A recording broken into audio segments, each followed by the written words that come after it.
আসসালামু আলাইকুম। আজকে আপনারা সবাই জানেন যে রাত 3:30 নাগাদ আমরা কিছু ইন্টেলিজেন্স সোর্সের মাধ্যমে পাওয়া তথ্যের ভিত্তিতে বর্তমানে টঙ্গীর কেরানীর যে বস্তি আছে সেটাই অভিযান চালাই এবং আমাদের এটা যৌথ অভিযান ছিল এবং আমাদের সাথে ছিল নবম পদাতিক ডিভিশনের একটা ইউনিটের বেশ কিছু সদস্য, তাছাড়া ছিল উত্তরা আর্মি ক্যাম্প, র্যাবের কিছু সদস্য ছিল, উত্তরা পুলিশ থেকে কিছু সদস্য এসেছিল এবং ডগ স্কোয়াডের বেশ কিছু সোর্স আমাদের সাথে আসে এবং এই অভিযানে অংশগ্রহণ করে। এবং আপনারা অলরেডি দেখতে পেয়েছেন যে এই অভিযান থেকে আমরা বিপুল পরিমাণে মাদকদ্রব্য, তাছাড়াও বিপুল পরিমাণে দেশীয় অস্ত্র, টাকা এগুলো উদ্ধার করতে সক্ষম হয়েছি এবং এর সাথে যে জড়িত ব্যক্তিবর্গ ছিল অলমোস্ট 40 স্ট্রেংথ 40 প্লাস এদেরকে আমরা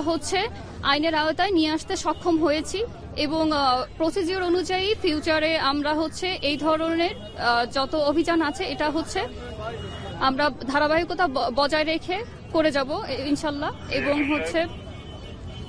এই ধরনের অভিযান আমরা ইন ফিউচার আপনারা দেখতে পাবেন যে একটি সুফল আমরা অবশ্যই সামনে আসবে। Thank you.